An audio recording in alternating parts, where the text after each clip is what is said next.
میرے لورز بھی ہیں, میرے ہیٹرز بھی ہیں. یہ عزت اللہ کی طرف سے ہے. کسی کی ذلت ہے تو وہ اللہ کی طرف سے ہے. ان کے لیے ضرورت ہے کہ نوک نوک کہ ہم نے جو کچھ بھگتنا تھا, جو کچھ بیڈ ٹائم جو بھی ہم نے دیکھنا تھا وہ دیکھ چکے ہیں. حسن ایوب خان کے تمام دیکھنے والوں کو السلام علیکم. ناظرین, ملٹیپل سٹوریز کے ساتھ آپ کی خدمت میں حاضر ہوں. پہلے تو شکر الحمدللہ, سینیٹ آف پاکستان سے 27ویں آئینی ترمیم کی جو 59 شقیں ہیں ان کی شقوار منظوری ہو چکی ہے, جبکہ ترمیم کے حق میں 64 ووٹ جو ہے وہ کاسٹ ہوئے. جو شقیں تھیں, ہر شق کے اوپر جو آنریبل سینیٹرز ہیں ان کو کھڑا ہونا پڑا, اور کھڑے ہو کر جو ہے پھر کاؤنٹنگ ہوتی تھی. پھر 64 یعنی جو میجک نمبر 64 تھا 96 میں سے, جب اس کے حق میں ووٹ جو ہے اتنے ووٹ آ گئے تو پھر وہ ایک شق جو ہے وہ منظور ہوگی. تو اس طرح کرتے کرتے اس میں ٹوٹل تو نکات شاید 5 ہی تھے, لیکن اب کیونکہ جہاں پر یعنی یہاں کسی جگہ پر جو ہے وہ سپریم کورٹ کے ساتھ آپ نے جو ہے وہ فیڈرل کانسٹیٹیوشنل کورٹ کو ساتھ ایڈ کیا گیا ہے, کسی جگہ پر ریپلیس کیا گیا ہے, کئی جگہوں پر کیا چیز ہوئی ہے, تو وہ تمام چیزیں جو ہے ایک پروسیس ہوتا ہے, اسی کو ہی جو ہے فالو کیا گیا. بہرحال جی, 2 لوگوں نے یعنی اپوزیشن کی جانب سے 2 سینیٹرز نے ان ترامیم کے حق میں ووٹ دیا ہے. ایک کا نام ہے جی سینیٹر سیف اللہ ابڑو, اور دوسرے جو ہے وہ ان کا تعلق پاکستان تحریک انصاف سے, اور دوسرا احمد خان صاحب جن کا تعلق جمعیت علماء اسلام سے ہے, فضل الرحمان گروپ سے. اچھا, یہ 59 شقیں تو تھیں, لیکن خلاف جو ہے کسی ایک رکن نے بھی ووٹ نہیں دیا. اس کی وجہ یہ ہے کہ جو اپوزیشن تھی اس نے یعنی اس جو عمل تھا یعنی منظوری کا شقوار, اس عمل کا بائیک آؤٹ کیا یا واک آؤٹ کیا.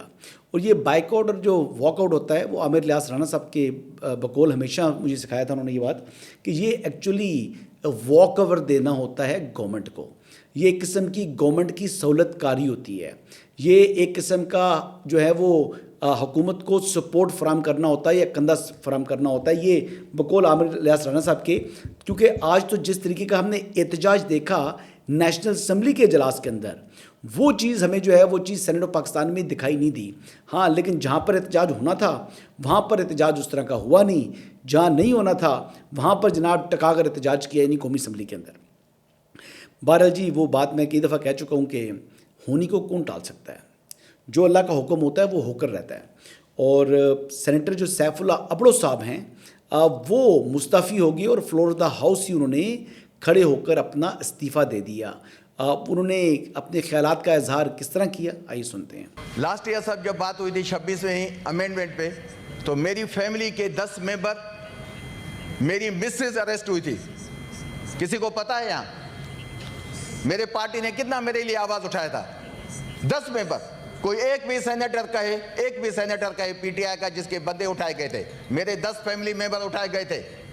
اور سر اس کے بعد جب وہ ترمیم ہو گئی تو آپ نے بھی زحمت کی, شہادت صاحب نے بھی تب الیکشن کمیشن کو جا کے آپ کے وہ اپلیکیشن دی, آپ نے بھی ڈی نوٹیفیکیشن کے لیے الیکشن کمیشن کو ریفرنس بھیجا.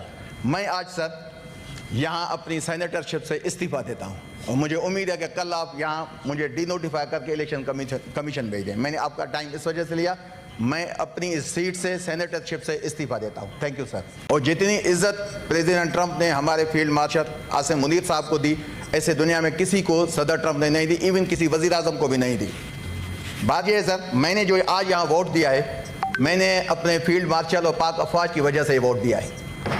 اب یہ دیکھیں جی, انہوں نے کہا جی کہ میں فیلڈ مارشل کے لیے ووٹ دینے آیا, اور یہ فیلڈ مارشل سے متعلق جو بات کر رہے تھے ان پر تنقید کرتے ہیں جو کہ بلا جواز ہے. اب پی ٹی آئی کے سینیٹر ہیں, اور انہوں نے کھل کر جو ہے انہوں نے کہا جی کہ میں فیلڈ مارشل حافظ سید عاصم منیر کے پیار میں آیا ہوں یہ ووٹ دینے کے لیے, جبکہ تعلق ان کا پاکستان تحریک انصاف سے ہے. انہوں نے کہا کہ گزشتہ برس میری فیملی کے کچھ لوگ 10 لوگ گرفتار ہوئے تھے, میری جماعت نے کسی قسم کی کوئی اس پر لب کشائی نہیں کی. انہوں نے کہا کسی اور رکن کے ساتھ ایسا نہیں ہوا, لیکن بہرحال انہوں نے اپنا شدید احتجاج بھی کیا اور رکنیت سے مستعفی بھی ہو گئی ہیں. لیکن احمد خان صاحب سے متعلق ابھی تک کوئی چیز بھی منظر پر نہیں آئی. اب جو سیف اللہ ابڑو صاحب ہیں, امکان یہی ہے جس طرح اسد قاسم صاحب جو کہ اختر مینگل صاحب کی پارٹی سے ان کے والد کا تعلق تھا, قاسم رونجو صاحب جو کہ بیمار بھی تھے, علیل بھی تھے, انہوں نے جو ہے سینٹ سے استعفیٰ دے دیا تھا, تو بعد میں ان کی جگہ ان اپوزڈ جو ان کے بیٹے ہیں اسد قاسم، سینیٹر اسد قاسم، وہ جو ہے وہ منتخب ہوئے اور اس وقت بھی وہ سینیٹر ہیں، آج بھی اس ووٹنگ کے عمل کے اندر وہ شریک تھے۔ بہرحال جی اس کے علاوہ آج کیونکہ سینیٹر عرفان صدیقی صاحب کیونکہ علیل ہیں، میں نے پچھلے ولاگ میں بھی بات کی تھی، عرفان صدیقی صاحب کی جو وفات کی جو خبریں اس وقت چل رہی ہیں سوشل میڈیا کے اوپر، ان کی جو فیملی کے مطابق جس وقت ہم یہ رپورٹ کر رہے ہیں آپ کو، یعنی ولاگ ریکارڈ ہو رہا ہے، تو یہ درست نہیں ہے جی۔ الحمدللہ وہ حیات ہیں، علیل ضرور ہیں، زیر علاج ہیں، طبیعت ان کی خاصی خراب ہے، ہی از ویری ویری سک، لیکن کیا جو وفات کی جو خبریں ہیں وہ درست ہیں؟ تو جواب ہے وہ بالکل درست نہیں ہے۔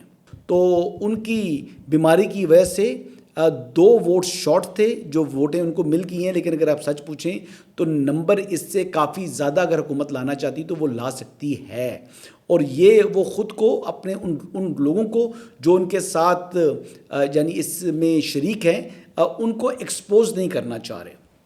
بہت سے لوگ ایسے تھے جو کہ خود یہ سمجھتے ہیں کہ یہ جو ترامیم ہیں یہ ملکی مفاد کے اندر ہیں، یہ ترامیم جو ہے ان کا کانشیس اس بات کو تسلیم کرتا ہے، اور وہ اس حوالے سے رضامند بھی تھے، چاہے وہ جمعیت علماء اسلام کے یعنی اپوزیشن کا جو الائنس ہے اس کے سینیٹرز کی میں بات کر رہا ہوں، وہ سینیٹرز جو ہے اس حق میں ووٹ دینا چاہ رہے تھے۔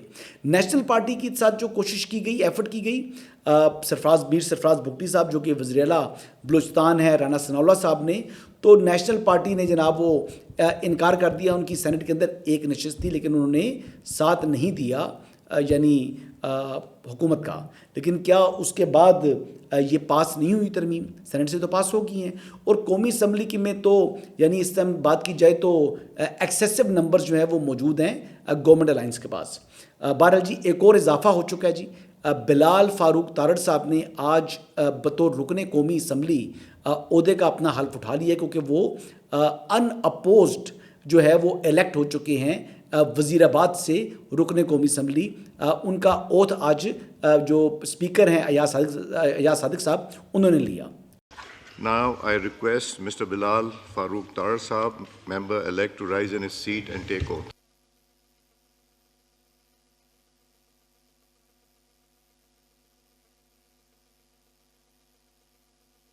دیکھیں جی یہ تو ایک مزید اضافہ، یہ عطا تارڑ صاحب کے جو ہے نا یہ بھائی ہیں، بلال فاروق تارڑ، اور بڑا اچھی پوزیشن تھی، بڑے ایکٹیو تھے اپنے حلقے کے اندر، یہ بال ان کے کو زیادہ سفید ہیں لیکن he is very energetic and very hard working قسم کے جو ہے یہ کارکن ہیں مسلم لیگ نواز کے۔ بہرحال جی یہ ان کو بلا مقابلہ جو ہے جب کوئی بندہ رکن منتخب ہوتا ہے تو وہ فیملی کے لیے آنر کی بات ہوتی ہے، اور اس ممبر کے لیے بھی بڑا اعزاز ہوتا ہے۔ جیسے ہم نے پہلے بتایا کہ جو اسد قاسم صاحب سینیٹر منتخب ہوئے ہیں بلوچستان سے، وہ بھی ان اپوز ہوئے تھے، اور یہ بلال فاروق تارڑ صاحب جو اس مرتبہ وہ بھی اس ترمیم میں حصہ جو ہے وہ لیں گے، وہ بھی جو ہے وہ ان اپوز الیکٹ ہوئے ہیں۔ اچھا جی اس میں ایک اور اہم بات یہ ہے کہ کوشچن آ رہا تھا کہ جو اب ترامیم ہو چکی ہیں، کیونکہ ایک کانسٹیٹیوشنل کوڈ بن گیا فیڈرل کانسٹیٹیوشنل کوڈ، تو اب اس میں جو جوڈیشل کمیشن ہے یا سپریم جوڈیشل کونسل ہے کہ وہ بھی تبدیل ہو چکی ہیں، تو اس کا سربراہ کون ہوگا؟ اس کا سربراہ جو ہے وہ کیا chief justice supreme court of Pakistan ہوں گے؟ کئی لوگ یہ بات کر رہے تھے کہ جی وفاقی آئینی عدالت کا جو چیف جسٹس ہوگا وہی اس کو ہیڈ کرے گا، تو بیسکلی تابع کر دیا گیا ہے سپریم کورٹ آف پاکستان کو وفاقی آئینی عدالت کے، جو کہ درست نہیں ہے۔ اس حوالے سے جو وضاحت ہے وہ وفاقی وزیر قانون اعظم نذیر تارڑ صاحب نے سینٹ سے منظوری کے بعد جو ہے وہ کر دی ہے۔ چیف جسٹس پاکستان جو ہیں ان کے بارے میں بھی میں نے آج وضاحت کی ہے کہ وہ اصول یہ طے کیا گیا ہے، کیونکہ یہ 2 متوازی عدالتیں ہیں، ایک صرف آئینی معاملات کو دیکھنے کے لیے ہے، اور دوسری جو دیگر تمام مقدمات ہیں، سول ہیں، فوجداری ہیں، کارپوریٹ ہیں، کمرشل ہیں، بہت سارے ہیں، اس میں یہ اصول وضع کر دیا گیا ہے کہ ان دونوں میں سے جو سینئر چیف جسٹس ہوں گے، یعنی کہ جن کی تقرری بطور چیف جسٹس پہلے ہو چکی ہے، وہ سینئر تصور ہوں گے، اور ججز اپوائنٹمنٹ کی جو جوڈیشل کمیشن آف پاکستان ہے اس کی سربراہی بھی وہ کریں گے، جو سپریم جوڈیشل کاؤنسل ہے اس کی سربراہی بھی وہ سینئر چیف جسٹس کریں گے، اور جو دیگر ادارے ہوں گے اسی طرح کے ان میں بھی وہی اس کی سربراہی کریں گے، تو یہ ابہام بھی دور ہو جانا چاہیے۔ اب دیکھیں نا جوڈیشل کمیشن کے سربراہ بھی اور